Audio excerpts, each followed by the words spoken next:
बिस्मिल्लाहिर्रहमानिर्रहीम, अस्सलाम वालेकुम, सुबह खैर। आप देख रहे हैं एक्सप्रेसो, मैं हूं हिना आदिल और मैं हूं अली अनीक सैयद। उम्मीद आप खैर खैरियत से होंगे, दिन का आगाज कर चुके होंगे। और अगर आप खैर खैरियत से नहीं है तो हमें वजह पता है, क्योंकि वही हुआ है जिसका डर है। और हमें पहले ही पता था कि जो सिचुएशन होगी सबसे पहले नहीं करें, क्योंकि इनका दिल टूट जाता है। आपको पता है ना कि इनकी दिल की धड़कनें पाकिस्तानी क्रिकेट टीम के साथ धड़कती हैं। अली टाइम देखते ही मैंने, जब मैच में मुझे कुछ सूरत हाल समझ में नहीं आई, मैंने अपनी टीम स्विच कर ली थी। मैं टीम इंडिया को सपोर्ट कर रही थी, इसलिए मेरा दिल उस तरीके से नहीं टूटा जिस तरीके से टूटना चाहिए था। मैं तो फैन हूँ, बाबर आजम फैन हूँ, पाकिस्तानी क्रिकेट टीम का फैन हूँ। मैं तब भी बदल नहीं सका। मेरी फिर भी उम्मीदें थी आखिरी बॉल तक कि किसी ना किसी तरह से हम जूझे, लेकिन आखिरी बॉल की नौबत ही नहीं आई। उन्होंने मैच पहले ही खत्म कर दिया और हम अपने हीरोज को देखते रहे कि वो क्या करेंगे, कोई करिश्मा करके दिखाएंगे। कोई करिश्मा नहीं हुआ, कुछ भी नहीं हुआ।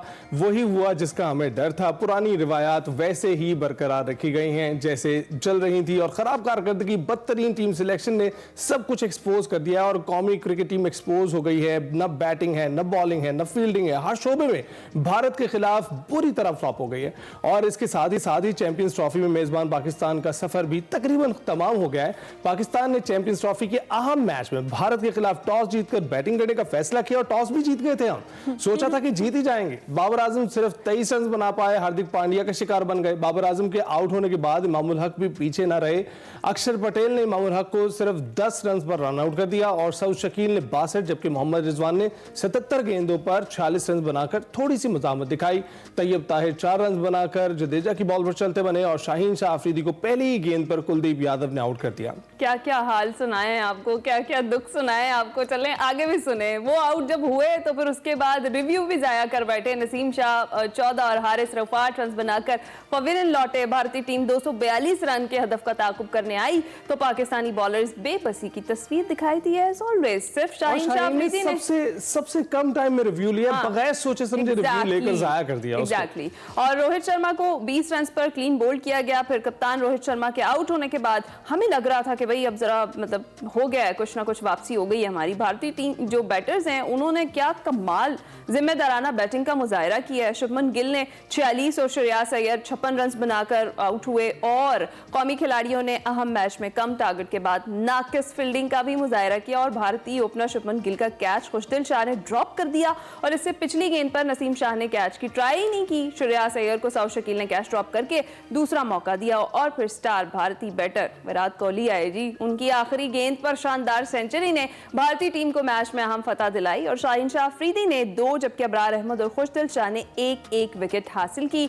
आईसीसी चैंपियंस ट्रॉफी में पाकिस्तानी टीम तकनीकी तौर पर अब भी आउट नहीं हुई है। ये आपको क्या कह ले, दिल के बहलाने को गालिब ये ख्याल भी अगर मगर का खेल इस वक्त भी जारी है, मगर अनहोनी ही होगी। टीम ग्रीन को सेमीफाइनल तक अगर वो पहुंचा दे, भारत की टीम यकीनी तौर पर सेमीफाइनल में पहुंच गई है। अपने दोनों मैच जीतकर अपनी जगह उसने पक्की बना ली है, और आज बांग्लादेश का न्यूजीलैंड से मुकाबला होगा। अगर न्यूजीलैंड जीत गया या मैच बारिश की वजह से वॉश आउट हो गया तो पाकिस्तान की टीम ऑफिशियली टूर्नामेंट से बाहर हो जाएगी। अगर नामुमकिन मुमकिन हो गया तो पाकिस्तान के लिए उम्मीद का चिराग बन सकता है। बांग्लादेश की टीम न्यूजीलैंड को अपसेट शिकस्त दे तो टीम ग्रीन इवेंट में इन रहेगी। 2 मार्च को भारत न्यूजीलैंड की टीम को हरा दे तो गेम पलट सकती है। फिर पाकिस्तान टीम बांग्लादेश को 27 फरवरी को बड़े मार्जिन से हराए तो बात बन जाएगी। पाकिस्तानी टीम बहुत बड़े मार्जिन से जीते तो रन रेट पर आगे आ सकती है। तीनों टीमों का फैसला रन रेट पर ही होगा। अब देख लें कि कितना अगर मगर है, कितना कुछ ये कर पाएंगे, और कितना कुछ दूसरों को करना होगा इनके लिए ताकि ये सेमीफाइनल में पहुंच सके, क्योंकि खुद तो ये कुछ करने से रहे। पहले दोनों मैचेस हार गए, और ये भी है ना, आपको देखिए कि अपनी होम ग्राउंड थी जिस पर ये सब कुछ हो रहा है, और ये शायद पहली बार ही हो रहा है कि होम ग्राउंड पर ही कोई मैच नहीं जीत पा रहे हैं। कप्तान मोहम्मद रिजवान टीम की बदतरीन परफॉर्मेंस पर बरस पड़े। और जितने मैचेस वैसे अली हमने दुबई में खेली है वो भी हमारे लिए होम ग्राउंड ही है। वहां पर ऐसी सीरीज ऐसे बड़े जो है हम कारनामे सर अंजाम दे चुके हैं, जीतना तो चाहिए था वहां पर। एग्जैक्टली। मोहम्मद रिजवान ने भी जरा टीम की परफॉर्मेंस पर बात की, वो भी बरस पड़े। उन्होंने कहा कि हमने अपने माजी से कुछ नहीं सीखा, टीम को फील्डिंग पर काम करने की बहुत ज्यादा जरूरत है। ये हमारे कप्तान की बात आपने गुफ्तगू सुन ली। आज न्यूजीलैंड और बांग्लादेश का जो मैच है रावलपिंडी क्रिकेट स्टेडियम में 2 बजे शुरू होगा, उस पर भी बात करेंगे, लेकिन पहले बात करेंगे कि वीकेंड पर हमारे साथ क्या हुआ है। उसके लिए रिशाद महमूद साहब स्पोर्ट्स तजज़ियाकार हमारे साथ मौजूद हैं, सलीम खालिक साहब स्पोर्ट्स तजज़ियाकार हमारे साथ मौजूद हैं, और इसके साथ साथ स्टूडियोज़ में एक स्पेशल गेस्ट हमारे साथ मौजूद हैं, साबिक टेस्ट क्रिकेटर हैं गफ्फार काज़मी, जो कि ना सिर्फ PCB के कोच बल्कि अंपायर भी रह चुके हैं और कौमी क्रिकेटर्स के साथ एक तवील क्रिकेट खेल चुके हैं। आज इन्होंने भी हमें ज्वाइन किया है। बहुत शुक्रिया गफ्फार साहब हमें ज्वाइन करने के लिए। रिशाद साहब, सलीम साहब, आप तीनों साहिबान का आपकी इजाज़त से गफ्फार साहब सबसे पहले हम अपने तजज़ियाकारों की जानिब बढ़ते हैं और उनसे पहले सलीम खालिक साहब चूंकि मौजूद है दुबई में, तो जरा उनसे बात कर लेते हैं। अस्सलाम वालेकुम सलीम खालिक साहब, सुबह खैर, कैसे हैं आप? वालेकुम अस्सलाम। दिल टूटा आपका, वो तो पूछना नहीं चाहिए था वैसे मुझे हाल। टीवी तो नहीं तोड़ा आप लोगों ने ना? बस नहीं, आप बताएं, आपने तो वहां से लाइव देखा है, क्या सूरत हाल थी आपकी? मैंने बहुत मैचेस कवर किए हैं और इस तरह की शिकस्तें बहुत देखी हैं, लेकिन कल जिस तरह दुबई स्टेडियम के बाहर मैंने लोगों को देखा, जो गुस्सा उनमें था और जो लैंग्वेज वो इस्तेमाल कर रहे थे, मैं यहाँ यूज नहीं कर सकता।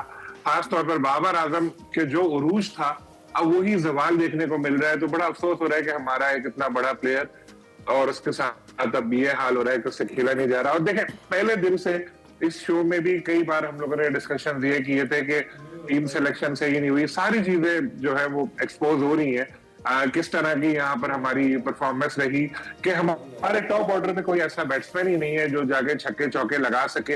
पावर प्ले हम हमेशा जाया करते। एक आप विराट कोहली को देखें, असल किंग वो है। देखें, हम बाबर को किंग किंग कहते हैं, वो किंग नहीं है। कोहली असल किंग है, जिसने आउट ऑफ फॉर्म जिसको कह रहे थे, लेकिन अहम मौके पे आके सेंचुरी बनाकर अपनी टीम को मैच जितवाया। आप देखें हमारी बॉलिंग कैसी रही, हमारी बैटिंग कैसी रही। हम लोग अभी भी वो 90s की क्रिकेट खेल रहे हैं कि शुरू में रोकेंगे, आखिर में मारेंगे, 250 रन कर लेंगे। 250 नहीं है भाई, 300 तो अब मिनिमम स्कोर हो गया है। तो जिस टीम का इमाम को अपने ओपनर लेकर आए फखर की जगह, वो अपने चक्कर में खेले, 20 बॉलों में 10 रन बनाए। बाबर भी फ्लॉप, रिजवान, सऊद शकील ने 50 की, लेकिन वो कोई ऐसी इनिंग नहीं थी कि आप बोलेंगे बड़ा जबरदस्त वो खेले। वो भी अपने लिए खेले, बहुत उन्होंने भी बॉलें जाया की। तो मतलब एक इंटेंट होता है, वो पाकिस्तानी टीम में नजर नहीं आया कि बड़ा स्कोर करे। अपने अपने चक्कर में सब खेले और बॉलिंग भी आपने देखी। और हमारे जो मिस्ट्री स्पिनर है अबरार, 1 विकेट लेके उन्होंने समझा वो शेन वॉर्न बन गए। आपने देखा होगा। बिल्कुल बिल्कुल। तो वो इशारे कर रहा है, भाई तुमने किया क्या? 6-7 आउट करते तो इस तरह की अदाएं दिखाते तो हम बोलते हैं कि यार तुमने बड़ा काम कर दिया। तो ये ऐसा है कि मैं आपको बता, बिल्कुल सलीम साहब इस वक्त भरमार है इस वक्त जो मीम्स की, और उसमें हमारे जो जितने भी क्रिकेटर्स हैं वो जिन एड्स में काम करते रहे उनको पहले लगाया गया और बाद में उनकी परफॉर्मेंस दिखाई गई है। तो गफ्फार साहब आप बताइएगा कि काज़मी साहब क्या लगता है आपको, ये जो किंग का टाइटल खुद से वापस कर दिया बाबर आजम ने, क्या प्रेशर्स थे जिसकी वजह से वापस किया? क्योंकि एक वर्ल्ड क्लास क्रिकेटर पूरी दुनिया मान रही है, लेकिन पाकिस्तान में तनकीद बराए तनकीद चलती चली आ रही है और परफॉर्मेंस भी नहीं है। लेकिन परफॉर्मेंस तो अगर आप उसकी देखें कोहली की, तो वो भी तो आउट ऑफ फॉर्म था, वो एन मौके पे चल पड़ा, तो उसकी वाह होगी। इस पर बाबर आजम के साथ क्या रवैया कौम का होना चाहिए या पाकिस्तान का होना चाहिए कि वो परफॉर्मेंस कर सके दोबारा? अस्सलाम वालेकुम। देखिए जी, मैं आपको एक बात बताऊं कि बाबर आजम हमारे पास एक वाहिद क्रिकेटर है ऐसा जो वर्ल्ड क्लास क्रिकेटर है। और जिस तरह वो खेलता है, दुनिया को उसने शो भी किया अपने स्किल के मुतालिक। उसमें और विराट कोहली में सिर्फ जहन का फ़र्क है कि वो मेंटली विराट कोहली इतना स्ट्रांग है कि वो आउट ऑफ फॉर्म होने के बाद वो जाके वहाँ पे अपनी फर्स्ट क्लास क्रिकेट में उसने पार्टिसिपेट किया। दो कि वो वहाँ पे भी नाकाम हुआ, वहाँ पे भी 4 रन पे आउट हुआ। और लेकिन उसने जो कीननेस शो की है कमबैक करने के लिए, वो कीननेस बाबर आजम में कभी भी नज़र नहीं आती कि वो उसकी बॉडी लैंग्वेज इतनी वीक हो गई है। लेकिन इसका मैं कसूरवार बाबर आजम को नहीं ठहराऊंगा, मैं इसका कसूरवार ठहराऊंगा अपने सिस्टम को, अपनी प्लानिंग को। क्योंकि हम वर्ल्ड कप ये चैंपियनशिप खेलने के लिए जा रहे थे और हम किस क्रिकेट की तैयारी कर रहे थे? क्रिकेट हम खेल रहे थे टेस्ट क्रिकेट, और उन पिचेस पे हम टेस्ट क्रिकेट खेल रहे थे जहां पे बैट्समैनों की कुर्बानी दी जा रही थी। मुल्तान जैसी पिच के ऊपर आप 2 बॉलरों के खातिर पाकिस्तान के तमाम बैट्समैन को आउट ऑफ फॉर्म करवाया। ये स्टोरी सही आप कह रहे बांग्लादेश के खिलाफ देख लीजिए। बांग्लादेश में इन्होंने फास्ट पिचेस खिलाई, वहां पे हमारे बैट्समैनों ने कोई परफॉर्म नहीं किया। और फिर उसके बाद मुल्तान में सिर्फ वो जो हमारे दो स्पिनर थे साजिद एंड नुमान, उनकी खातिर उन्होंने टीम बनाई। वो कहाँ है वो क्रिकेटर? वो पाकिस्तान ये इस टूर्नामेंट के अंदर स्पिन बॉलिंग ढूंढ रहा है। ये फ्लैट विकेट्स हैं, इन पे कोई ग्रास नहीं है, फास्ट बॉलर को कोई हेल्प नहीं मिलती।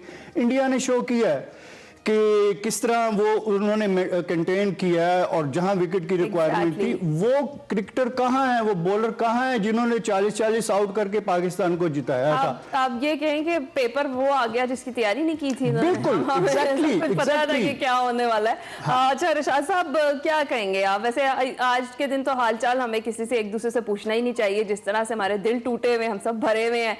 आपको क्या लगता है? मुझे तो समझ नहीं आ रही थी कि हमारी कोताही कहाँ पे हो रही है। हमारी बैटिंग में कोई मसला है, हमारी बॉलिंग में मसला है, हमारी फील्डिंग में मसला है, सब चीजें ही खराब थी, कुछ भी नहीं चल सका।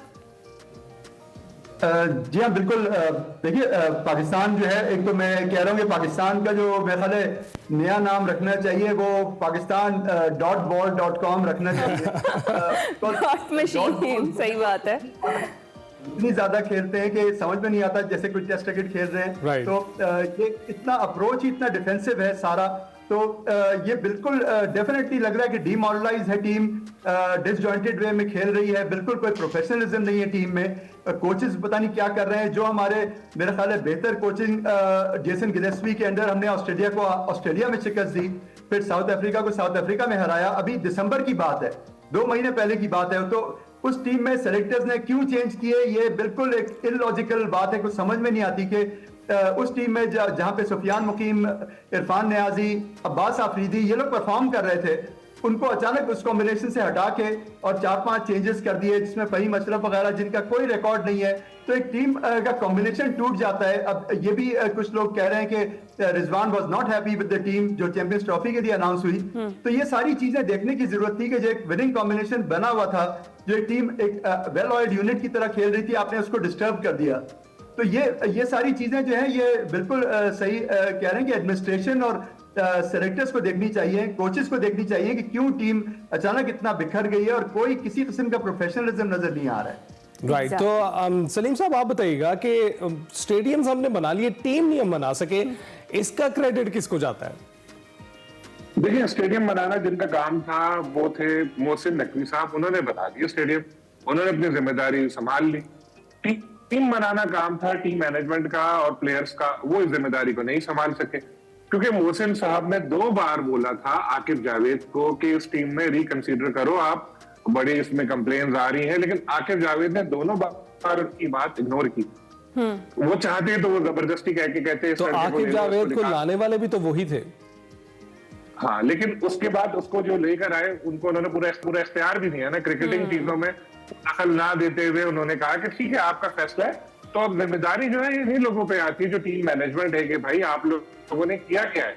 क्योंकि ठीक है शुरू में आकिब जावेद के दौर में इंग्लैंड को हमने हराया, लेकिन जिस तरह से हराया, पंखे लगाए और वहां पर हीटर लगाए। अब आईसीसी से थोड़ी कह सकते थे भाई पंखे लगाओ या हीटर लगाओ, हम 3 स्पिनर डालते हैं जीत लेंगे। उन्होंने तो अपनी मर्जी की पिचेस बनाई, लेकिन ये पिच इतनी अच्छी थी, वहां पर पाकिस्तान 300 रन तो कर सकता था। देखिए इंडिया ने कितने सुकून से खेला, अपना एक स्ट्रेटेजी उन्होंने बनाई कि हम इस तरह खेलेंगे और मजे से लेकर गए। फिर हमारे यहाँ जब वो कैच छोड़ने की भी एक रिवायत है, जब हमारे पास स्कोर इतना कम है कि उधर में चांस ही नहीं था, वहां हम लोग कैच गिरा रहे, तो हमने खुद ही अपने पांव पर कुल्हाड़ी मारी है।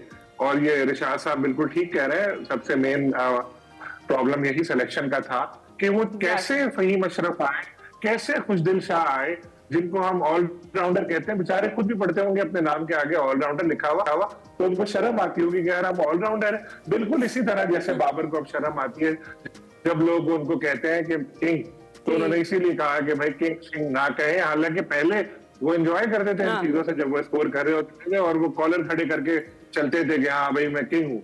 अब उनकी परफॉर्मेंस इतनी खराब हो गई कि अब वो खुद उनको शर्म आती है अपने सही। नाम के आगे कहीं देखता था। सही। कहते ना बोलो मुझे।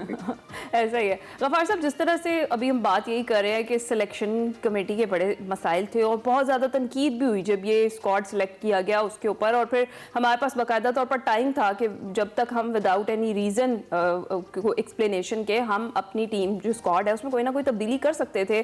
और जिस तरह से अभी सलीम खालिद साहब कह रहे हैं, मोहसिन नकवी साहब ने भी आकिब जावेद साहब को कहा था कि कंसीडर कर लिया जाए, लेकिन नहीं किया गया। आपको क्या लगता है, क्या वाकई वो इस चीज़ के लिए तैयार थे, वो सेटिस्फाइड थे स्क्वाड से, या फिर वाकई जो तनकीद की जा रही है, जो साबिक क्रिकेटर्स जो है वो तनकीद कर रहे हैं कि भाई पर्ची सिस्टम चलता है यहाँ पर, तो क्या वो वाला मसला था? क्या मसला क्या लगता है आपको?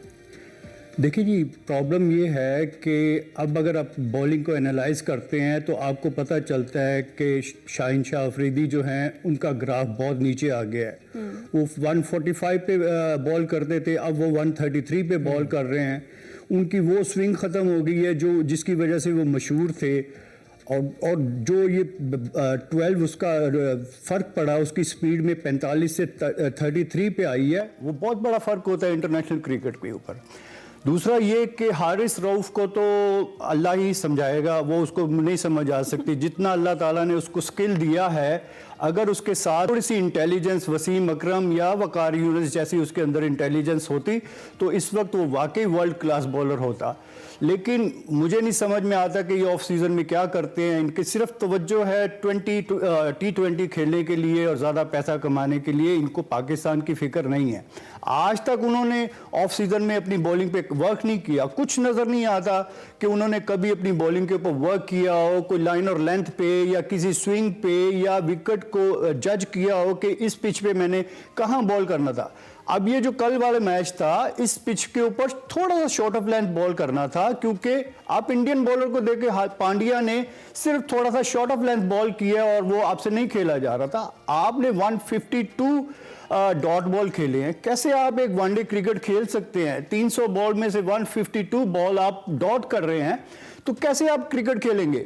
आप जब आपने पूरा बेस बना के आप पार्टनरशिप के साथ गए, पार्टनरशिप करी, टाइम वेस्ट किया, ठीक है, एक्सपर्ट कहते हैं कि ये जो थी इनकी रिजवान की और सऊद शकील की पार्टनरशिप अच्छी थी। लेकिन आप ये देखें कि उसमें पाकिस्तान को कितना डीप ले गए थे। और फिर जब उसको निकालने की जगह आया टाइम के जी यहाँ से अपने टीम को उठाना है, तो वहां पे दोनों ऊपर नीचे 1-2 ओवर में आउट हो गए। बिल्कुल।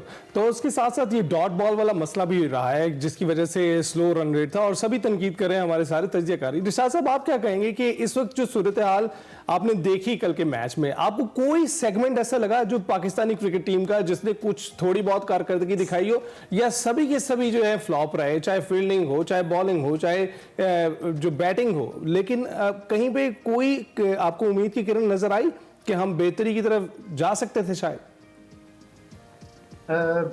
नहीं जनाब, बिल्कुल आप सही कह रहे हैं कि बड़ी मायूसी है और बड़ी एक, मैं जैसे कह रहा हूं कि एक बड़ा अनप्रोफेशनलिज्म नजर आ रहा है कि एक डिसजॉइंटेड सी टीम है, कोई खिलाड़ी परफॉर्म नहीं कर रहा। इनफैक्ट वो सही खिलाड़ी ही सेलेक्ट नहीं हुए इस फॉर्मेट के लिए जो कर सके, एक विनिंग कॉम्बिनेशन बन सके। आप देखिए कि अबरार ने, मैं तारीफ करूंगा कि आउटस्टैंडिंग बॉलिंग की कल, 10 ओवर में सिर्फ 28 रन दिए और जिस बॉल पर उन्होंने शुभमन गिल को आउट किया है वो मेरे ख्याल बॉल ऑफ द टूर्नामेंट थी। लेकिन उनके साथ कोई स्पिनर नहीं है, जबकि इंडिया में जडेजा भी हैं, कुलदीप यादव भी हैं, अक्षर पटेल भी हैं। तो हमारे कम से कम हमारे पास एक स्पिनर तो और होना चाहिए था जो अंडर प्रेशर लेके आए बैट्समैन को, लेकिन इस तरह की यानी कोई प्लानिंग नहीं की गई। जबकि सबसे आखिर में पाकिस्तान का चैंपियंस ट्रॉफी स्क्वाड अनाउंस हुआ, तो इतने दिन तक सेलेक्टर्स क्या कर रहे थे ये समझ में नहीं आता। एक बिल्कुल कोई थिंक टैंक नजर नहीं आ रहा है, कोई प्लानिंग नजर नहीं आ रही है। और जिस तरह के यूनुस खान ने भी एक स्टेटमेंट में अभी ये कहा है कि एक थिंक टैंक होना चाहिए जिससे प्लेयर्स बात कर सकें और वो थिंक टैंक प्लेयर से बात कर सके, उनकी खामियां बता सके उनको और कहां पे उनकी मेंटल टफनेस को इंप्रूव कर सके। तो इन चीजों पे कि बोर्ड काम नहीं कर रहा है बिल्कुल, और जरूरत है इन्हीं चीजों पे काम करने की। सलीम खालिद साहब, अब जरा आगे आ जाते हैं। अब आपको लगता है वो जो हर दफा ही अगर मगर का खेल एक शुरू हो जाता है हमारे लिए, और अब की बार क्या जो नामुमकिन है वो मुमकिन हो पाएगा? हम मतलब मुझे लगता है कि पहली बार ही ऐसा होगा, कोई एक इवेंट है जो होस्ट है वो ही इवेंट से बाहर होने वाला है, चैंपियंस ट्रॉफी से पाकिस्तान बाहर हो जाएगा, तो फिर ये किस टाइप का इवेंट होगा कि हम बीइंग ए क्रिकेट फैंस हम तो बड़े ज्यादा एक्साइटेड थे कि जी हम होस्ट कर रहे हैं करें, लेकिन परफॉर्मेंस फिर हमारी वहीं पर आकर रुक गई। क्या कहेंगे? देखिए, अगर मगर को तो भूल जाए, अब यही हो सकता है कि एक टीम ट्रैफिक जैम में फंस जाए, एक टीम की बस के चारों टायर पंचर हो जाए, एक टीम के प्लेयर निहारी खाकर पेट खराब हो जाए तो चलो ना जा सके, बस यही अगर मगर है। अब क्या अगर मगर, हम लोग इस हर टूर्नामेंट में कैसे इधर आ जाते हैं और सोचते क्यों है हम लोग? छोड़ दे इसको, टीम बाहर हो चुकी है, फारिग हो चुकी है।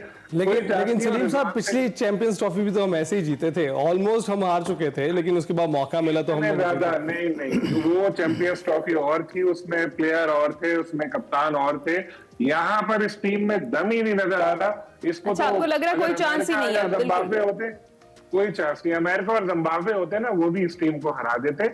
आप अपने बलबूते पर आपको आगे आना चाहिए, ये नहीं कि ये ऐसा हो जाए वो वैसा हो जाए, और कोई परफॉर्मेंस तो हो। चलो ठीक है, मैंने आपकी बात मान ली कि किसी तरह हम लोग पहुंच गए अगर मगर करके, तो क्या अगला मैच फिर जीत लेंगे? अगला मैच फिर हम हार जाएंगे, फिर हम बोलेंगे कि दूसरी टीम कुछ करे। फिर ऐसा नहीं होता क्रिकेट में, आपको अपने बलबूते पर करना पड़ता है, और इस टीम की कोई ऐसी परफॉर्मेंस नहीं है कि ये आगे कौम की ड्यूटी अलबत्ता जा जरूर लग जाती है दूसरों के हारने की दुआएं मांगने की, कि दूसरी टीम हार जाए। अपने लिए दुआएं करे, अपने हालात के लिए दुआएं करे, अपने घर वालों के लिए दुआएं करे। क्रिकेट टीम को छोड़ दें, इनके लिए दुआएं करने का काफी साहब, मेरा ख्याल है सलीम साहब इस वक्त दुबई में बैठे हैं तो हीट ज्यादा फील कर रहे हैं वहां पर ना। हम लोग जो पाकिस्तान में हैं, वो तो मैंने जाते हुए पिछले हफ्ते कहा था कि जो टीवी तोड़ने की तैयारी ना रखेगा, हौसला रखेगा, टीम अगर हार भी गई तो कोई मसला नहीं। लेकिन अब ऐसी सूरत हाल है कि आईसीसी के 2 इवेंट्स हो चुके हैं और दोनों इवेंट्स में बहुत ही बुरी कारकर्दगी है कि क्वालिफाई भी नहीं कर पा रही पाकिस्तानी टीम। तो कासमी साहब, आप क्या कहेंगे कि हम जो हमारा पिछले वर्ल्ड कप में हासिल रहा और इस वक्त ये चैंपियंस ट्रॉफी जो जिसके 7 साल तक हम चैंपियन रहे इत्तेफाक से, क्योंकि चैंपियंस ट्रॉफी ही नहीं हुई तो इस दौरान जो है हम चैंपियंस कहलाते रहे। तो आपका क्या ख्याल है, ये आईसीसी लेवल की टीम है हमारे पास जो अगले किसी इवेंट में जो है कारकर्दगी दिखा सकती है? देखिए जी, मैं बिल्कुल इस बात से एग्री करूंगा जो इन्होंने कहा है सलीम साहब ने, कि अगर मगर के बाद हम क्या करेंगे। अगर हम दुआएं करके कोई रमज़ान की दुआओं से कुछ करवाल भी लेते हैं, दुआएं अल्लाह ताला हमारी सुन लेता है, उसके बाद हम क्या करेंगे? बात तो ये है कि आपकी पूरी टीम आउट ऑफ फॉर्म है। रिजवान जिस नंबर पे बैट कर रहा है, रिजवान ने मुझे वो है शर्मिंदगी होती है कि जिस तरह उन्होंने बैटिंग की है और इतने डॉट बॉल खेले हैं, लगता है कि क्वालिटी ऑफ क्रिकेट सिर्फ हमारे मुल्क में नहीं है, ये किसी भी लिहाज से 300 से कम पिच नहीं थी। जो पिच का नजर आ रही थी, ऐसा लग रहा था जैसे बॉल बड़ा अच्छा बल्ले में आ रहा है, लेकिन इन्होंने बिला वजह ठक ठक लगा के शो ये किया है कि इनके पास वो स्किल नहीं है जिस चीज की आजकल के टाइम में रिक्वायरमेंट है। आपने जब बाबर आजम आउट हुआ तो 8 ओवर्स हुए थे जिसमें उसने 3, 4 या 5 चौके लगाए होंगे फास्ट बॉलर को। 8 ओवर से 45 ओवर्स तक सिर्फ 2 चौके लगे हैं फास्ट बॉलर को। 25 ओवर में सिर्फ 2 चौके लगे हैं। वो सऊद शकील ने एक पुल शॉट पे मारा है एंड एक वो नसीम शाह के एज लग के चौका हुआ है। तो अगर आप इंटरनेशनल क्रिकेट खेलना चाहते हैं और आपके पास वो स्किल नहीं है कि आप फास्ट बॉलर को अच्छा खेल सकें, अब आप स्पिन बॉलिंग को नहीं अच्छा खेलते, फास्ट बॉलिंग को भी नहीं खेलते, तो फिर हम दुआएं किस लिए करें कि आपने जाके वहां पे क्या करना है? आपको एग्जैक्टली ये करना चाहिए कि रिजवान को अपने पहले नंबर पे आए, ठीक है, रिजवान ओपन करे ताकि बाबर आजम के ऊपर बर्डन कम हो। रिजवान को अपनी नेचुरल गेम खेलनी चाहिए, या रिजवान सिर्फ ओपन करे, अगर नहीं तो हमारा बेस्ट सेकंड बेस्ट बैट्समैन जो है वो है। ठीक है, आई होप कि गफार साहब जो आपके मशवरे हैं वो हमारी टीम सुन भी ले, कहीं ना कहीं अमल दरामद भी ले, कि फिलहाल तो हमें कोई चांस नजर नहीं आ रहा। रिशाद साहब, इन दी एंड क्या कहेंगे आप? अगर मगर वाला जो सवाल है मेरा, वो आपसे भी दोबारा वही वाला करूंगी। आपको लगता है कि कोई अभी भी मुआवजा हो सकता है या फिर हम बिल्कुल हम ना ही समझें? जी नहीं जी, मुझे तो कोई उम्मीद नहीं है। और सलीम खालिद ने बहुत अच्छा सम अप किया कि भाई कब तक हम सोचते रहेंगे कि ये हो जाए वो हो जाए वो हो जाए तब हम कहीं जाके आगे बढ़ें। तो ये इस तरह से टीम नहीं चलेगी। और मेरा ख्याल एक बिल्कुल सीरियस वो जो एक दफ़ा मोहसिन नकवी साहब ने कहा था, वो वाकई एक सर्जरी करने की ज़रूरत है। और डेफिनेटली मैं समझता हूँ न सिर्फ टीम में बहुत ज़्यादा चेंजेस लाने की ज़रूरत है, टीम का अप्रोच चेंज करने की ज़रूरत है, बल्कि पाकिस्तान का जो सपोर्ट स्टाफ है, कोचेज हैं, उनको बिल्कुल मैं सिस्टम की समझता हूँ सर्जरी बिल्कुल तब्दील कर देना चाहिए। बिल्कुल जो आप देखिए कि जेसन गिलेस्पी के अंदर मैं तारीफ करूंगा कि उन्होंने उनके अंदर हमने ऑस्ट्रेलिया को ऑस्ट्रेलिया में हराया, उनको क्यों हटाया गया, इन सब चीजों पे बात होनी चाहिए। बिल्कुल जो होनी भी चाहिए। सपोर्ट स्टाफ वो डिलीवर नहीं कर रहे हैं। बिल्कुल होनी चाहिए। कोचेस जो कारकर्दगी दिखाते हैं उनको हटा दिया जाता है, जो क्रिकेटर कारकर्दगी दिखा रहा होता है उसको बैकफुट पर ले जाते हैं, और उसके साथ साथ जो भी हमारी टीम में टीवी में बेहतर कारकर्दगी करता हुआ दिखाई दे रहा है उसको बैकफुट पर ले जाया जाता है। ये स्ट्रेटजी है हमारी पीसीबी की इस वक्त, और हम स्टेडियम्स पर फख्र कब तक करेंगे, कब तक दिखाएंगे कि हमने ऐसी सूरत हाल पैदा कर दी कि वर्ल्ड क्लास क्रिकेट यहाँ पर हो सकती है। वर्ल्ड क्लास टीम भी हमें चाहिए, उसके लिए भी हमें कुछ कारकर्दगी यहाँ पर दिखानी पड़ेगी, टीम को भी और टीम सिलेक्ट करने वाले लोगों को भी। आप तमाम साहिबान का बहुत बहुत शुक्रिया। इस वक्त है ना, देख ही लिया आपने कि इस्लाहात की भी बहुत जरूरत है, exactly. और उसके साथ साथ इस्लाहात के साथ साथ हमारी टीम को बेहतर होने फिर भी की हमने भी दुख बहुत आपका जरूरत थोड़ा है। बहुत बहुत हल्का दुख हो कर दिया इस पे बात करके। हमारे साथ गफ्फार काज़मी साहब मौजूद थे, सलीम खालिक साहब मौजूद थे और इरशाद महमूद साहब मौजूद थे। आप सबका बहुत शुक्रिया। अभी हम जाएंगे छोटी सी ब्रेक पर, आप कहना चाहेगा। वेलकम बैक टू एक्सप्रेसो जी। अब आपकी मुलाकात हम करवाते हैं ऐसे बरतानवी नजात पाकिस्तानी फाइटर से जिससे गैर मुल्की की फाइटर भी रिंग में उतरने से हिचकिचाते हैं। जी हाँ, बिल्कुल, हम बात कर रहे हैं आज़ाद कश्मीर से ताल्लुक रखने वाले बरतानवी नजात पाकिस्तानी बॉक्सर बिलाल हनीफ की। बिलाल हनीफ 7 एमेचर फाइट्स में से 6 फाइट्स अपने नाम कर चुके हैं, जबकि बिलाल व्हाइट कॉलर बॉक्सिंग की 5 फाइट्स में नाकाबिले शिकस्त रहे हैं। बिलाल एशियन बॉक्सिंग चैंपियनशिप में भी पाकिस्तान की नुमाइंदगी करते हुए फतह हासिल कर चुके हैं, और बिलाल बरतानिया में बॉक्सिंग का जाना पहचाना नाम है। लोग हिचकिचाते हैं इनके साथ फाइट करने से। जी, आइंदा बिलाल जो है वो बर्मिंघम में बड़ी फाइट की तैयारी भी कर रहे हैं, और मजीद हम उन्हीं से बात कर लेते हैं उनके शानदार करियर पर। हमारे साथ ही मौजूद हैं Bilal, thank you very much for joining us. कैसे हैं आप? Assalamu alaikum, Ali and Hina. Thanks for having me on the show. You're most welcome. Bilal, सबसे पहले तो कॉन्ग्रेचुलेशंस, आप अनडिफीटेड जा रहे हैं और ऐसे करियर के साथ अब आप एक नई फाइट की तैयारी कर रहे हैं बर्मिंघम में, तो कैसी तैयारी जा रही है और फाइट के लिए कितने पुरजोश हैं? फर्स्ट ऑफ ऑल फाइट की जो मेरी कंटेंडर सीरीज की फाइट थी Feb 15 को जो इंग्लैंड बर्मिंघम में होने जा रही थी, दरअसल फिर मुझे एक promotion offer IPS fight series के, जो उन्होंने कहा कि हम एक पाकिस्तान में अच्छा इवेंट कर रहे हैं जो यहाँ पर बॉक्सिंग प्रमोट करने के लिए, तो मैंने सोचा कि उन्हें एक अच्छी अपॉर्चुनिटी है क्योंकि हमें पाकिस्तान में भी बॉक्सिंग प्रमोट करनी चाहिए। तो फिर मैंने इसलिए ये फाइट इधर की।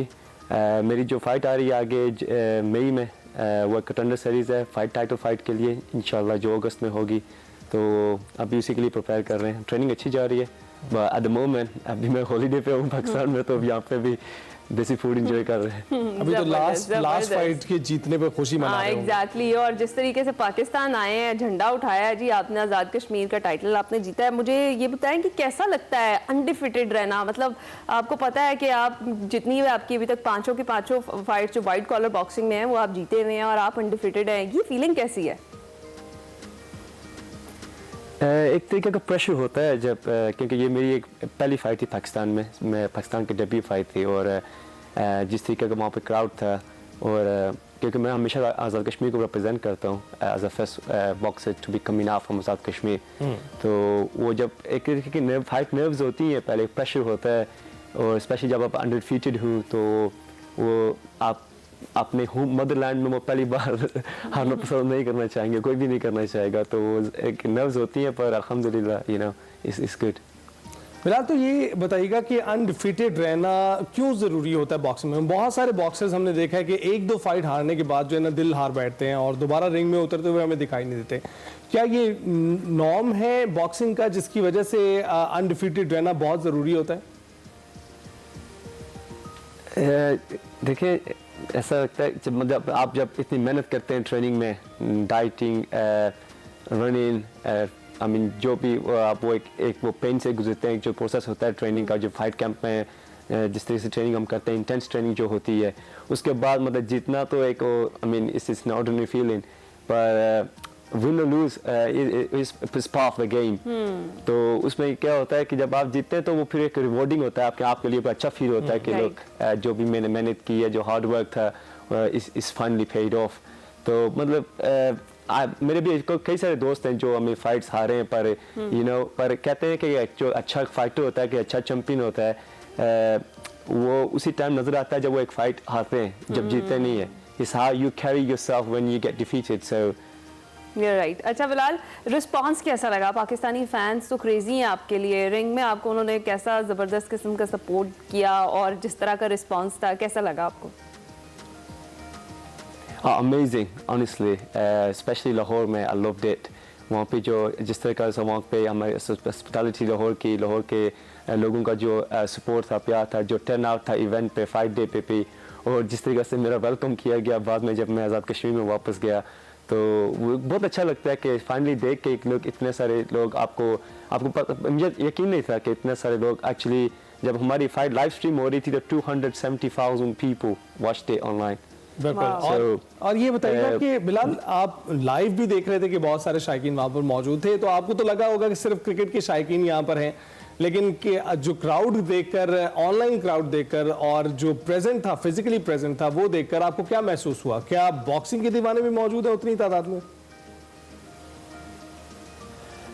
उस तरीके से तो नहीं है, मतलब जिस तरीके से हम जिस तरह हम क्रिकेट पसंद करते हैं, मैं खुद भी एक क्रिकेट फ़ैन हूँ, तो मतलब कि अभी जिस तरीके से हम बॉक्सिंग को प्रमोट कर रहे हैं पाकिस्तान में, जो लास्ट जो इवेंट हुआ है फरवरी 15 को लाहौर में, जिस तरीके से वो टर्न आउट था, तो वो एक बड़ा क्राउड देख के फिर लग रहा था कि लोग slowly people are engaging.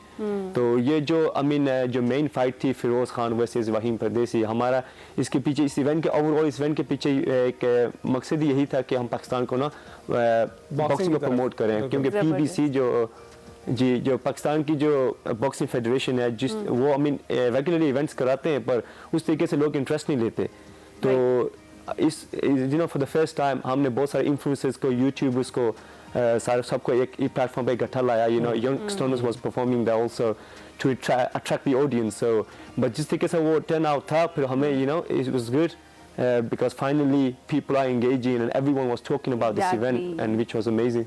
Exactly. अच्छा बिलाल, आके फाइट्स तो आप कर रहे हैं पाकिस्तान, आपने जैसे कहा कि आप हॉलीडे पर हैं, तो यहाँ पर खाबे शाबे भी आपने खाए हैं, पाकिस्तानी देसी फूड भी इंजॉय कर रहे हैं साथ साथ? हाँ बिल्कुल। जो वो मेरे दोस्त थोड़ा सा मजाक करते थे, अंडे वाला बर्गर्स हो गया और अफगानी बर्गर जो हो गया specially, I love the Afghani burger, वो जो chips, sausages and all of that, it's too nice. Right. तो ये बताइएगा, आज़ाद कश्मीर को रिप्रेजेंट करते हैं आप, लेकिन आप किस तरह से चाहते हैं कि आज़ाद कश्मीर किस तरह से पूरी दुनिया में जो है उसका एक नाम बुलंद हो, और उसके लिए आपका क्या गेम प्लान है कि किस तरह से आप इसको आगे लेकर चलेंगे?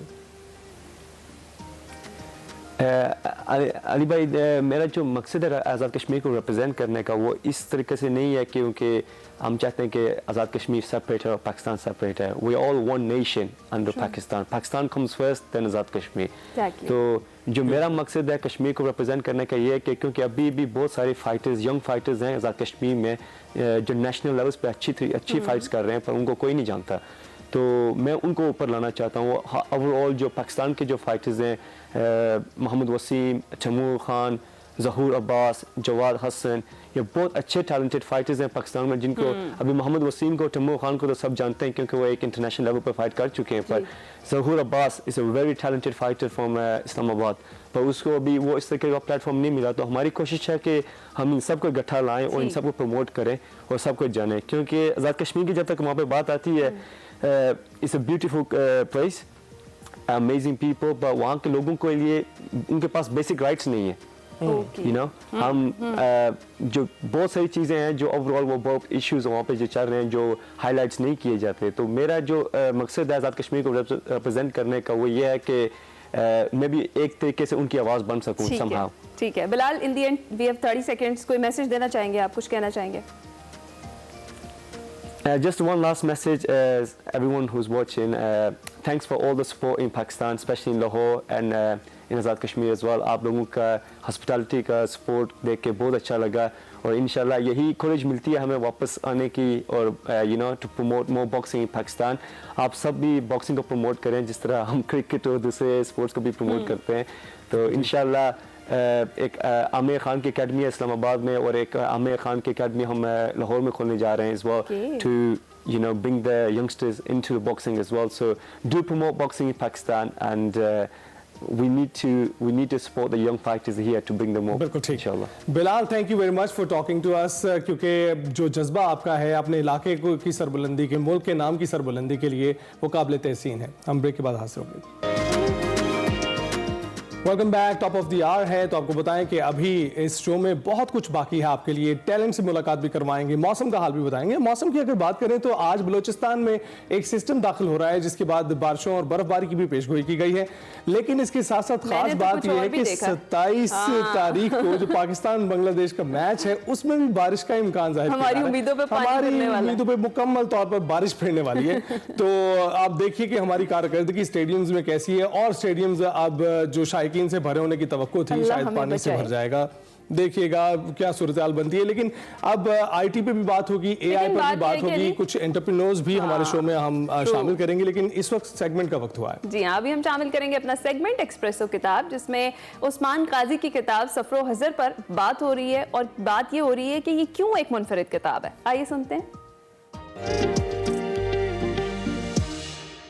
अस्सलाम वालेकुम नाज़रीन, मैं वकार अहमद और आप देख रहे हैं एक्सप्रेसो किताब। आज की जो किताब है, इसका नाम है सफ़र व हज़र। उस्मान काजी साहब ने लिखी है, बहुत ही कमाल राइटर हैं, ताल्लुक कोयटा से है। उस्मान काजी साहब ने इस किताब का नाम सफ़र व हज़र क्यों लिखा है? एक तो वो बड़े कमाल मुसाफिर हैं और सकूनत भी यकीनन मुख्तलिफ़ जगहों पे इख्तियार करते हैं।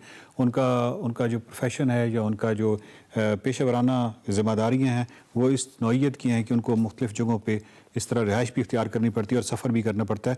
एक जगह लिखते हैं कि बखादम बसिलसिला रोज़गार पहली बार सन 2003 में वतन बदर हुआ और इस्लामाबाद मुस्तकर ठहरा।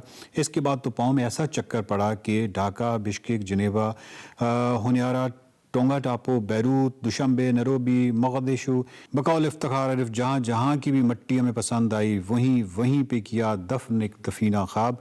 इस खादम को जिस नशे की तलब हमा वक्त और हर जगह रहती है, वो किताब का नशा है। उम्र कोयटा में गुजरी है और जहाँ जिनसे खुश अंदाज के मय खाने मुतअद्दिद थे।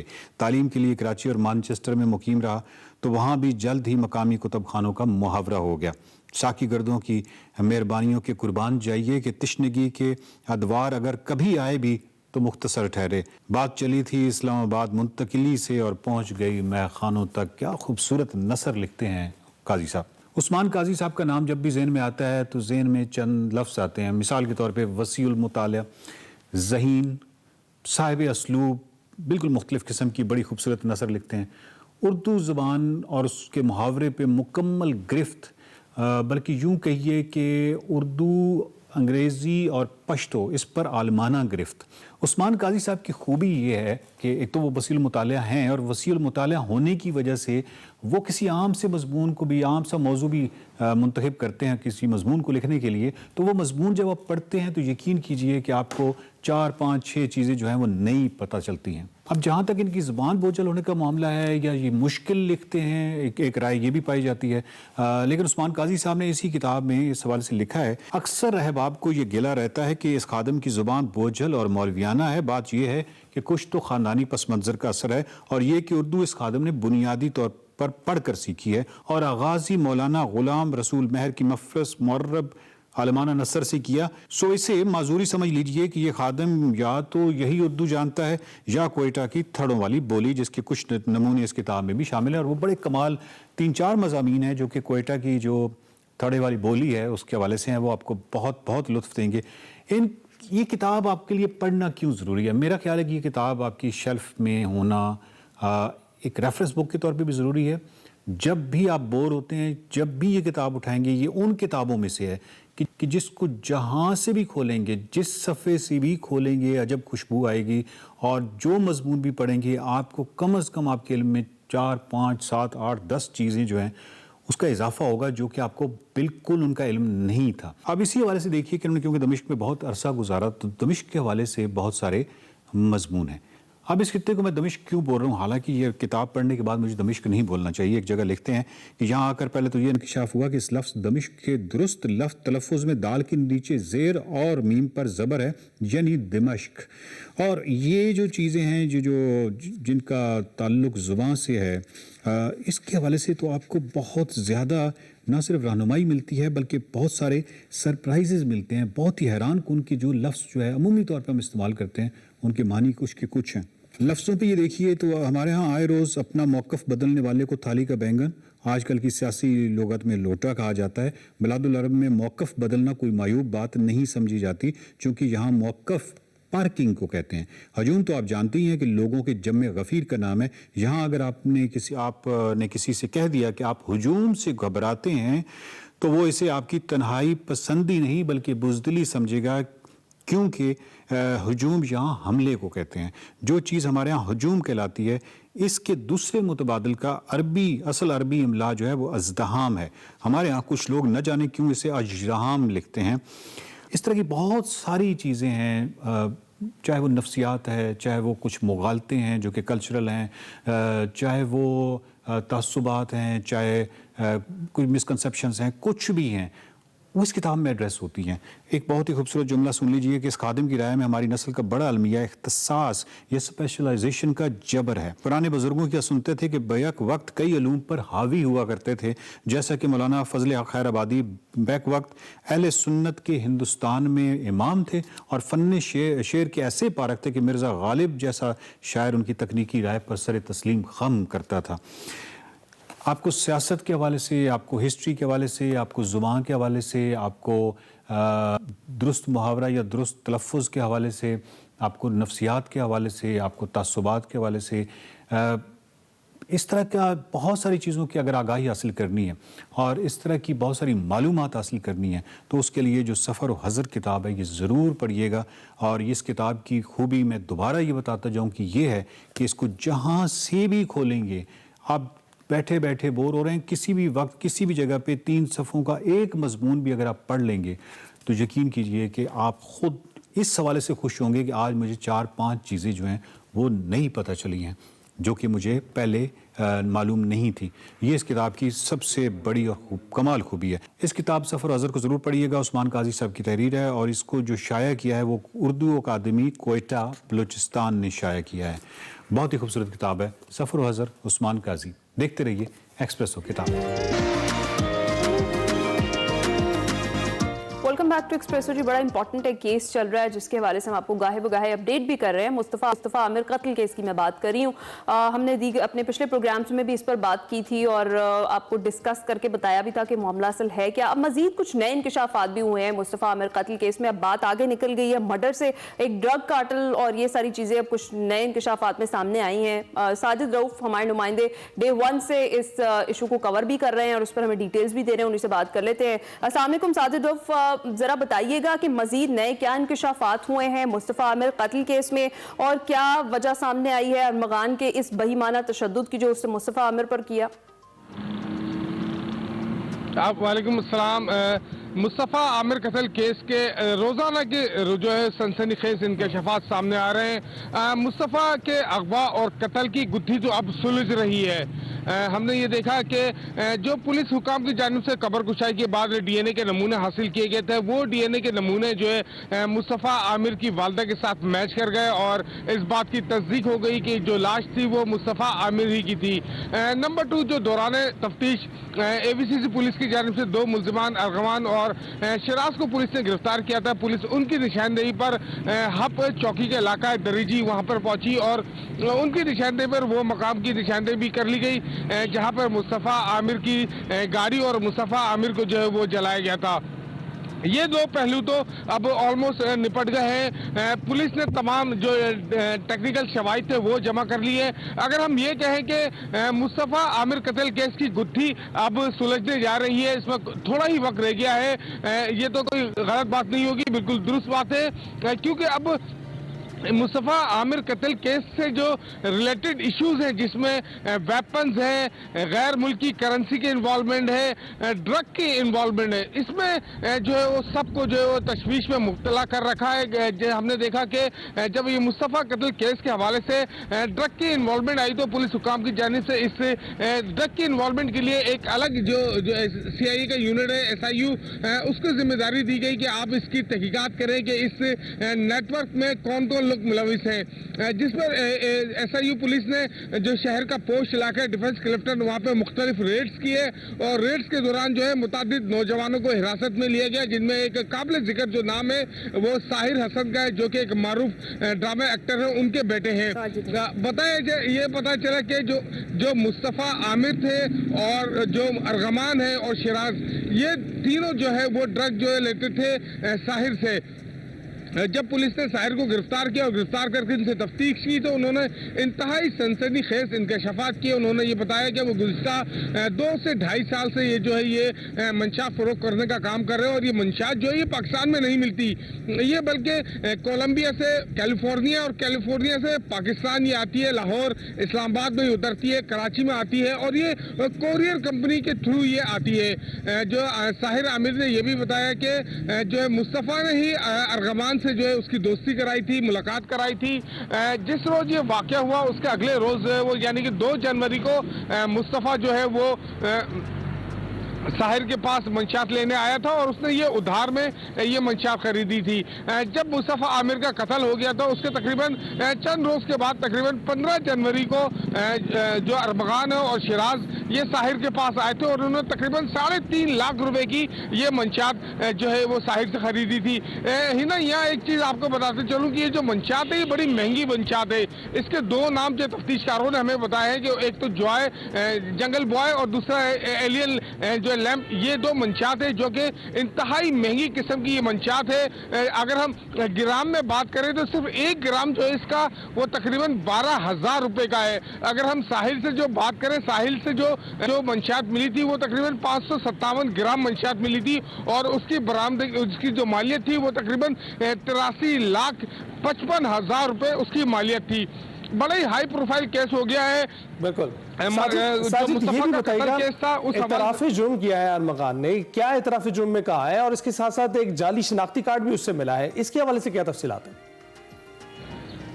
देखिए बिल्कुल उसने जो तफ्तीशकार ये बताते हैं कि जो मुस्तफ़ा आमिर के पास से एक जाली शनाख्ती कार्ड मिला है और ये जाली शनाख्ती कार्ड कोई वैसा नहीं है कि किसी इदारे से इसको बनाया गया हो या कुछ नहीं, ये बल्कि ये उन्होंने खुद क्योंकि ये कंप्यूटर के माहिर थे, तमाम काम इनको आता था, इन्होंने खुद जो है वो उस जाली अपने जो ओरिजिनल शनाख्ती कार्ड की जो तफसीलात थी वो तमाम उस शनाख्ती कार्ड पर रखी और बल्कि सिर्फ अपना नाम और अपने जो वालिद का नाम था वो तब्दील किया।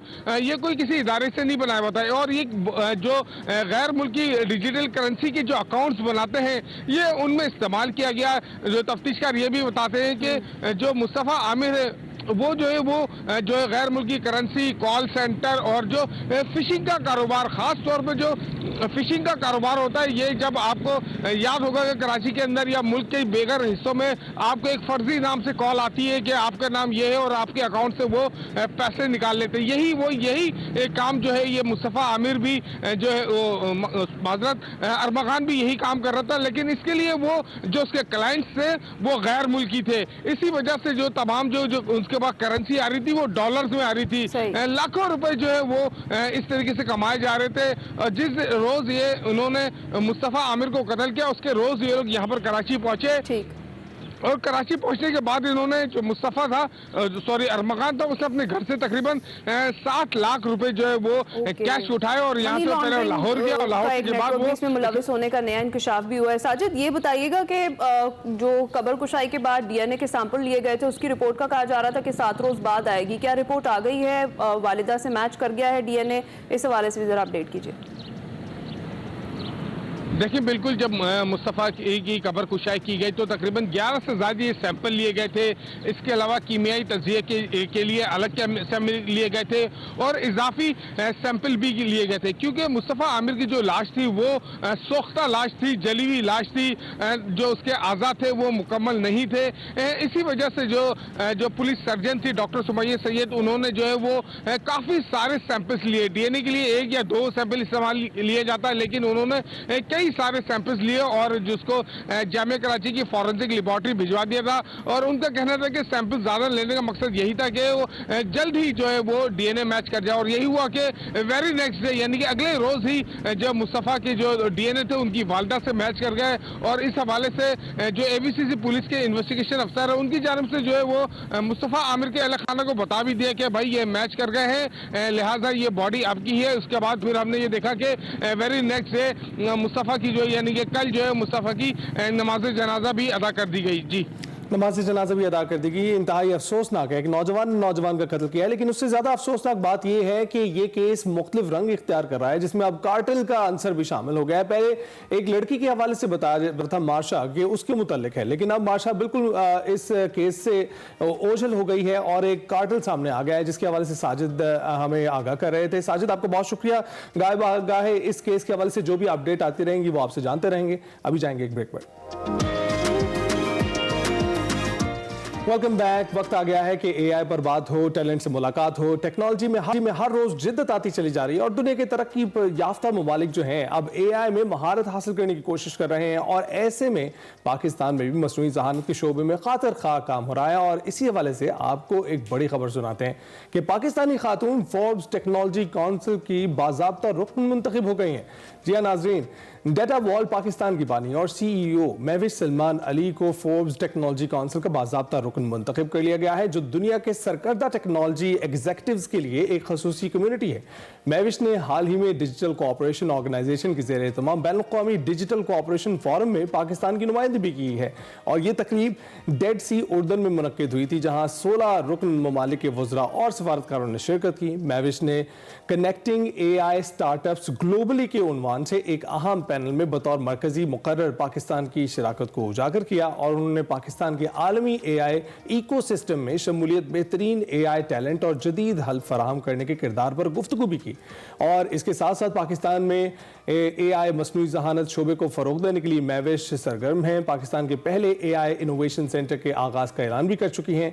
इस सेंटर का मकसद मुल्क में एआई स्टार्टअप्स की मुआवनत, तरक्की और फ़रोग़ देना है, जहाँ नई कंपनियों को वसाइल दिए जाएंगे, रहनुमाई दी जाएगी और एक मुश्तरका प्लेटफॉर्म मुहैया किया जाएगा। इसी हवाले से मजीद बातचीत उन्हीं से कर लेती है। उन्होंने कराची स्टूडियो से हमें ज्वाइन किया है। जी हाँ, अस्सलाम वालेकुम महविश, कैसी हैं आप? वालेकुम अस्सलाम, मैं बिल्कुल ठीक हूँ। आप कैसे हैं दोनों? अल्हम्दुलिल्लाह। महविश, सबसे पहले तो भाई कंग्रेचुलेशंस, आप फोर्ब्स टेक्नोलॉजी काउंसिल की बाज़ाब्ता रुकन मुंतखब हो गई हैं। कैसा महसूस कर रही हैं? Thank you so much. Of course I feel very very very very proud. ज़बरदस्त ज़बरदस्त। आपके साथ साथ हमें भी बहुत ज़्यादा फ़ख्र महसूस हो रहा है जिस तरीके से हमारी ख़वातीन काम कर रही हैं और स्पेशली एआई जो अब वक्त की ज़रूरत है, इसके अंदर काम करने की बहुत ज़्यादा ज़रूरत है। और जिस तरीके से आपने अभी शिरकत भी की है कनेक्टिंग एआई स्टार्टअप्स ग्लोबली के उन्वान से, एक सेमिनार में भी बतौर मरकज़ी पैनल आपने शिरकत की और उसमें जो आपने डिस्कशन की है ख़ास तौर पर पाकिस्तान के एआई जो है इकोसिस्टम में शमूलियत के हवाले से, उस पर भी ज़रा रोशनी डालें। बिल्कुल, एक तो ये कि अल्हम्दुलिल्लाह वाकई ये बहुत ज़्यादा फ़ख्र की बात है खुद मेरे लिए भी कि I have become a part of Forbes technology council, क्योंकि जो फोर्ब्स टेक्नोलॉजी काउंसिल है it's an invite only elite community invitation. वहाँ पर सिर्फ उन लोगों को इनवाइट किया जाता है जो टेक्निकली बहुत ज़्यादा साउंड हैं, जो सी सूट लेवल पर हैं और जो एटलीस्ट $1 मिलियन की उनकी मालियत है या उनका रेवेन्यू जो है एटलीस्ट $1 मिलियन है। सेकंड, जो आईडीसीएफ में पार्टिसिपेशन की आप बात कर रही हैं, that's again a very good honour for me and for Pakistan as well, because I have got the chance to represent Pakistan on a global stage. तो वहाँ पर 16 मेंबर स्टेट के मिनिस्टर्स ने, डेलीगेट्स ने और इन्वेस्टर्स ने पार्टिसिपेट किया था। जो मेरा अपना पैनल था connecting AI startup with globally, वो भी एक बहुत ज़्यादा हाई लेवल पैनल था जिसमें हम लोगों ने एआई गवर्नेंस डिस्कस की, जिसमें हमने पॉलिसीज डिस्कस की, जिससे हमने ये पाकिस्तान का एआई इकोसिस्टम डिस्कस किया। और उसी प्लेटफॉर्म की प्रिविलेज को हासिल करते हुए मैंने 16 जो स्टेट्स थे वहाँ के इन्वेस्टर्स को इनवाइट किया कि वो पाकिस्तान में आएँ और इन्वेस्ट करें। राइट, तो मैंने ये बताइएगा कि एआई पर लैंड कैसे किया आपने? क्या आप फोर्सी पहले से कर सकती थी कि मुस्तकबिल एआई ही है? जी बेसिकली अगर देखा जाए बहुत अरसे से यानी अभी अगर आप देखेंगे तो रिसेंटली हर कोई एआई कर रहा है, एआई इज एवरीथिंग पे बात होती है, ग्लोबली एआई पे बात होती है, लेकिन एआई आज से नहीं आया, एआई काफी सालों से ऑलरेडी है जिस पे हम लोग काम कर रहे थे, हम बॉट्स पे काम कर रहे थे, हमने डेटा सेंटर अपना बनाया है पाकिस्तान में।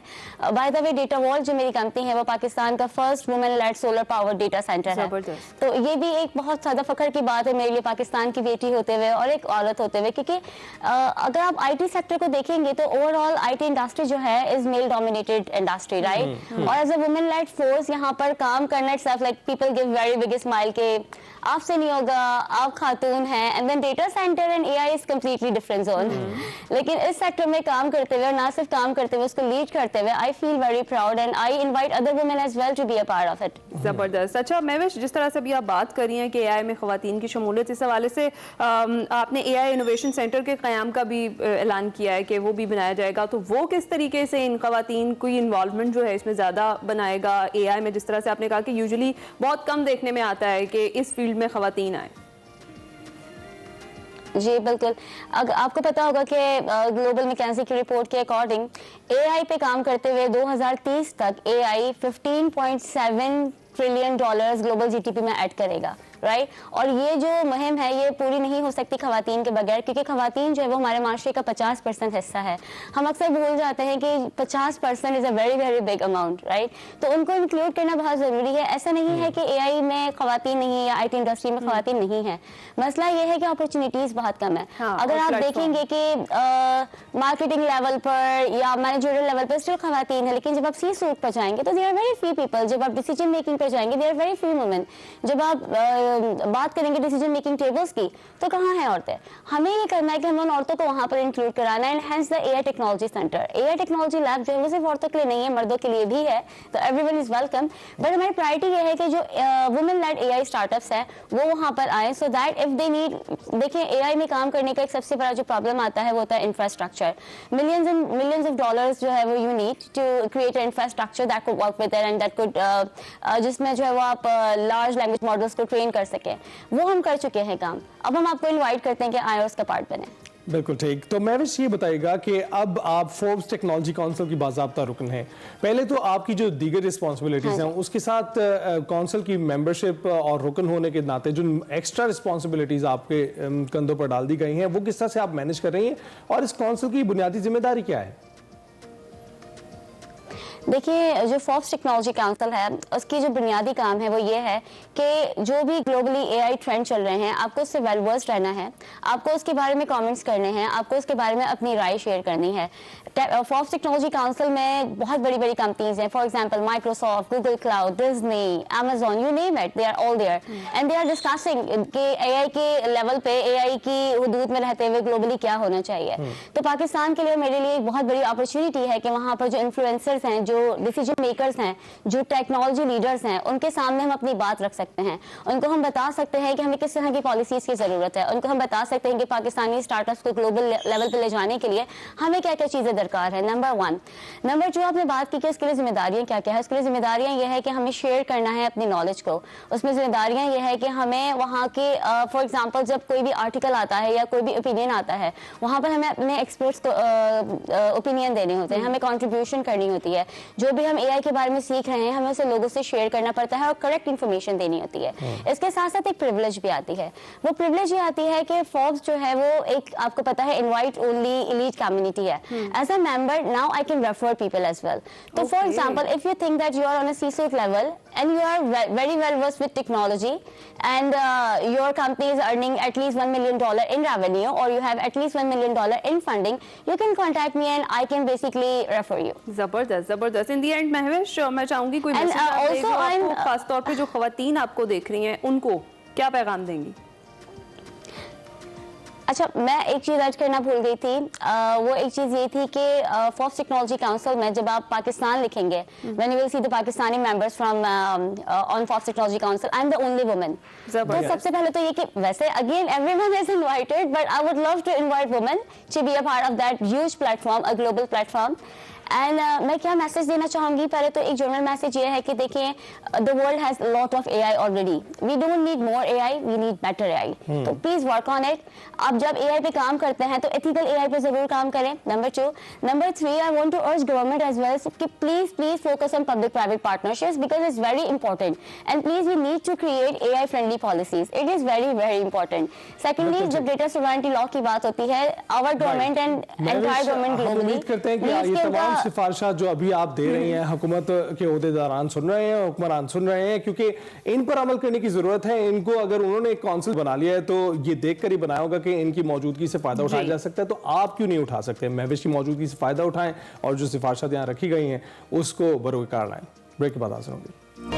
प्रोग्राम के आखिर हिस्से में खुशामदीद। जिस तरह से आपको आगाज में बताया था कि मौसम की भी हम बात करेंगे, दिलों के मौसम की बात नहीं कर रहे हैं, हम मौसम की बात करने जा रहे हैं। महकमा मौसमियात के मुताबिक आज मगरबी हवाओं का जो ताकतवर सिलसिला है वो मुल्क में दाखिल होगा और पूरा हफ्ता बाराने रहमत बरसने की उम्मीद है। और बात करें एबटाबाद, हरीपुर, मानसहरा, पेशावर, मर्दान और सवात की, तो वहाँ पर बर्फबारी और बारिश भी मुतवक्के है।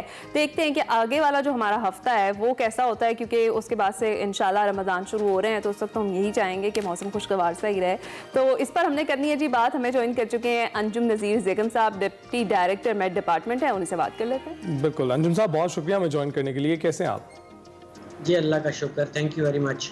अंजुम साहब, बताइएगा कि आज मगरबी हवाओं का ताकतवर सिलसिला मुल्क में दाखिल हो रहा है और कितनी बारिशों का इम्कान है और कहाँ ये बरसेंगी?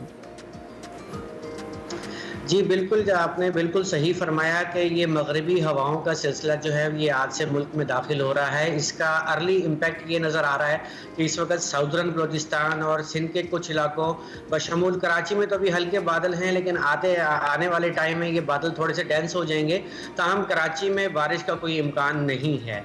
इसके साथ साथ अगर हम बारिश की बात करते हैं तो आज शाम या रात गए कोयटा और उससे मुल्हिका इलाकों में ज़ियारत, पशीन, चमन, किला अब्दुल्ला, किला सैफुल्ला, इन इलाकों में अच्छी बारिश और पहाड़ों पर बर्फबारी का इम्कान है।